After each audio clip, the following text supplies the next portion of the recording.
जय हिंद फ्रेंड। देखिए आज की इस वीडियो में हम लोग बात करेंगे भारतीय संविधान के स्रोतों के बारे में। देखिए फ्रेंड्स, यहाँ से काफ़ी बार एग्जाम में क्वेश्चन पूछा जाता है, जैसे कि भारतीय संविधान में एकल नागरिकता कहाँ से लिया गया है, किस देश से लिया गया है। तो फ्रेंड्स, यहाँ से बनने वाले सभी प्रश्नों को हम लोग इस वीडियो में आज हम लोग कवर करेंगे, तो आपके लिए काफ़ी ज़्यादा महत्वपूर्ण रहेगा। तो चलिए फिर हम लोग स्टार्ट करते हैं। देखिए इसमें पहला प्रश्न है, भारतीय संविधान में समवर्ती सूची की प्रेरणा कहाँ से ली गई है। तो इसका राइट आंसर हो जाएगा ऑप्शन नंबर सी, यह ऑस्ट्रेलिया के संविधान से ली गई है। और फ्रेंड्स, एग्जाम में काफ़ी बार पूछा गया है, तो याद रखिएगा कि समवर्ती सूची कहाँ से ली गई है, तो ऑस्ट्रेलिया के संविधान से ली गई है। उसके बाद देखिए इसमें हम लोग अगले प्रश्न को देखते हैं।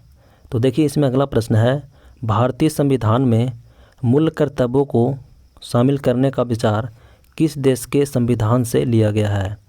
तो इसका राइट आंसर हो जाएगा ऑप्शन नंबर डी, यह सोवियत संघ रूस के संविधान से लिया गया है। तो याद रखिएगा कि मूल कर्तव्य जो है कहाँ से लिया गया है, तो सोवियत संघ यानी कि रूस के संविधान से लिया गया है। देखिए इसमें अगला क्वेश्चन है, संविधान में मूल अधिकार किस संविधान से प्रेरित है। तो फ्रेंड्स, जो भारतीय संविधान में मूल अधिकार है वो कहाँ से लिया गया है, तो इसका राइट आंसर हो जाएगा ऑप्शन नंबर ए, यह अमेरिका के संविधान से लिया गया है। और ये काफ़ी बार पूछा गया है, इसको ध्यान में रखिएगा। उसके बाद देखिए इसमें अगला प्रश्न है, भारत की संसदीय प्रणाली किस देश से प्रभावित है। तो इसका राइट आंसर हो जाएगा ऑप्शन नंबर ए, यह इंग्लैंड के संविधान से प्रभावित है। उसके बाद देखिए हम लोग अगले प्रश्न को देखते हैं इसमें। तो देखिए इसमें अगला प्रश्न है, भारतीय संविधान के संशोधन प्रक्रिया किस देश के संविधान से प्रभावित है। तो इसका राइट आंसर हो जाएगा ऑप्शन नंबर डी, यह दक्षिण अफ्रीका के संविधान से प्रभावित है। तो इसको ध्यान में रखिएगा। देखिए उसके बाद इसमें अगला प्रश्न है, भारत के संविधान निर्माण ने न्यायिक पुनर्विलोकन के विचार को ग्रहण किया है। तो फ्रेंड्स, जो न्यायिक पुनर्विलोकन का विचार है वो कहाँ से ग्रहण किया गया है, तो इसका राइट आंसर हो जाएगा ऑप्शन नंबर डी, यह अमेरिका के संविधान से ग्रहण किया गया है। उसके बाद देखिए इसमें हम लोग अगले प्रश्न को देखते हैं। तो देखिए इसमें अगला प्रश्न है, विधि के समझ समानता कहाँ से लिया गया है। तो इसका राइट आंसर हो जाएगा ऑप्शन नंबर ए, यह इंग्लैंड के संविधान से लिया गया है। उसके बाद देखिए इसमें अगला प्रश्न है, और बहुत अच्छे प्रश्न है, कि संविधान में संयुक्त अधिवेशन की व्यवस्था कहाँ से लिया गया है। तो इसका राइट आंसर हो जाएगा ऑप्शन नंबर सी, यह ऑस्ट्रेलिया के संविधान से लिया गया है। और फ्रेंड्स, जो संयुक्त अधिवेशन है वो अनुच्छेद कितना में है, तो अनुच्छेद 108 में संयुक्त अधिवेशन की व्यवस्था है।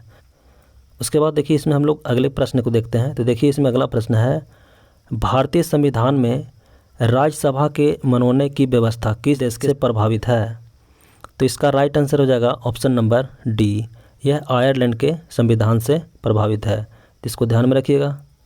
उसके बाद देखिए इसमें अगला प्रश्न है, भारतीय संविधान में समानता, स्वतंत्रता, बंधुता एवं गणतंत्र शब्द किस देश से लिया गया है। तो इसका राइट आंसर हो जाएगा ऑप्शन नंबर सी, यह फ्रांस देश के संविधान से लिया गया है। और फ्रेंड्स, ये पूछा गया प्रश्न है, इसको ध्यान में रखिएगा। चलिए उसके बाद इसमें हम लोग अगले प्रश्न को देखते हैं। तो देखिए इसमें अगला प्रश्न है, भारतीय संविधान में राज्यसभा के सदस्यों का चुनाव किस देश के संविधान से प्रभावित है। तो इसका राइट आंसर हो जाएगा ऑप्शन नंबर डी, यह दक्षिण अफ्रीका के संविधान से प्रभावित है। तो इसको ध्यान में रखिएगा। इसमें देखिए अगला प्रश्न है, राज्यों के राज्यपाल के केंद्र द्वारा नियुक्ति का प्रावधान किस देश से लिया गया है। तो इसका राइट आंसर हो जाएगा ऑप्शन नंबर सी, यह कनाडा के संविधान से लिया गया है। देखिए फ्रेंड्स, इसमें अगला प्रश्न को हम लोग देखते हैं। तो देखिए इसमें अगला प्रश्न है, एकल नागरिकता भारतीय संविधान में किस देश से लिया गया है। और फ्रेंड्स, ये काफ़ी बार पूछा गया प्रश्न है। तो इसका राइट आंसर क्या हो जाएगा ऑप्शन नंबर बी, यह ब्रिटेन के संविधान से लिया गया है। देखिए इसके बाद इसमें अगला प्रश्न है, भारतीय संविधान में मंत्रिमंडल की व्यवस्था किस देश से लिया गया है। तो इसका राइट आंसर हो जाएगा ऑप्शन नंबर डी, यह ब्रिटेन के संविधान से लिया गया है। तो इसको ध्यान में रखिएगा। उसके बाद देखिए इसमें अगला प्रश्न है, सुप्रीम कोर्ट के परामर्श क्षेत्राधिकार की अवधारणा किस देश से लिया गया है। तो इसका राइट आंसर हो जाएगा ऑप्शन नंबर सी, यह कनाडा देश की संविधान से लिया गया है। उसके बाद देखिए इसमें अगला प्रश्न है, भारतीय संविधान के अंतर्गत संघ एवं राज्यों के बीच शक्तियों का विभाजन किसकी प्रेरणा पर आधारित है? तो इसका राइट आंसर हो जाएगा ऑप्शन नंबर बी, कनाडा के संविधान आधारित है। तो याद रखिएगा। चलिए उसके बाद इसमें हम लोग और आगे देखते हैं।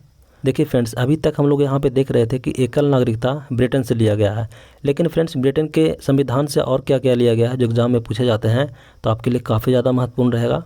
जैसे कि देखिए ब्रिटेन से और क्या क्या लिया गया है, जैसे कि यहाँ पे देखिए संसदीय शासन व्यवस्था ब्रिटेन से लिया गया है, और संसदीय विशेषाधिकार ये भी ब्रिटेन से लिया गया है। और देखिए इसमें आगे है कि उसके बाद इसमें देखिए कि एकल नागरिकता भी ब्रिटेन से लिया गया है, और मंत्रिमंडल की व्यवस्था ये भी कहाँ से लिया गया है? ब्रिटेन से लिया गया है। इसको ध्यान में रखिएगा।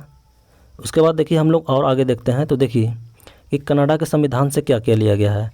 तो कनाडा के संविधान से संघात्मक व्यवस्था लिया गया है, और शक्तियों का विभाजन ये भी कनाडा से लिया गया है, और अवशिष्ट शक्तियाँ केंद्र के पास ये भी कनाडा से लिया गया है। इसके बाद इसमें आगे देखिए कि सुप्रीम कोर्ट के परामर्श क्षेत्र की अवधारणा ये भी कहाँ से लिया गया है? तो ये भी कनाडा से लिया गया है। उसके बाद इसमें आगे देखिए कि राज्य के राज्यपाल की केंद्र द्वारा नियुक्ति का प्रावधान ये भी कहाँ से लिया गया है? तो ये भी कनाडा से लिया गया है। तो इसको ध्यान में रखिएगा। उसके बाद देखिए इसमें हम लोग और आगे देखते हैं। तो देखिए फ्रेंड्स, यूएसए के संविधान से यानी कि अमेरिका के संविधान से क्या क्या लिया गया है। तो सबसे पहले कि मौलिक अधिकार अमेरिका के संविधान से लिया गया है। न्यायिक पुनर्विलोकन ये भी कहाँ से लिया गया है? ये भी अमेरिका से लिया गया है। और संविधान की सर्वोच्चता ये भी कहाँ से लिया गया है?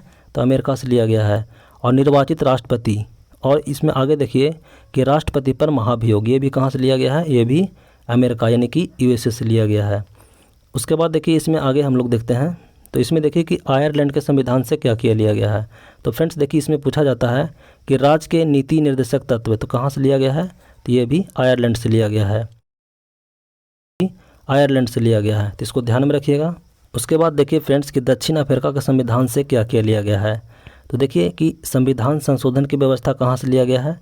तो ये दक्षिण अफ्रीका के संविधान से लिया गया है, और काफ़ी बार पूछा गया है ये। और इसमें देखिए कि राज्यसभा सदस्यों का चुनाव भी कहाँ से लिया गया है? ये भी दक्षिण अफ्रीका से लिया गया है। इसमें और आगे देखिए कि ऑस्ट्रेलिया के संविधान से क्या क्या लिया गया है। तो देखिए फ्रेंड्स, समावर्ती सूची जो है ऑस्ट्रेलिया के संविधान से लिया गया है, काफ़ी बार पूछा गया है। और यहाँ पे देखिए कि संयुक्त अधिवेशन की जो व्यवस्था है ये भी ऑस्ट्रेलिया के संविधान से लिया गया है। और फ्रेंड यहाँ पे देखिए कि फ्रांस के संविधान से क्या क्या लिया गया है। तो यहाँ पे देखिए कि समानता, स्वतंत्रता, बंधुता एवं गणतंत्र जो है ये फ्रांस के संविधान से लिया गया है। इसको ध्यान में रखिएगा। इसमें और आगे देखिए फ्रेंड, जर्मनी के संविधान से क्या क्या लिया गया है। तो देखिए यहाँ से लिया गया है आपातकाल का प्रावधान, और ये काफ़ी बार पूछा गया है, इसको ध्यान में रखिएगा।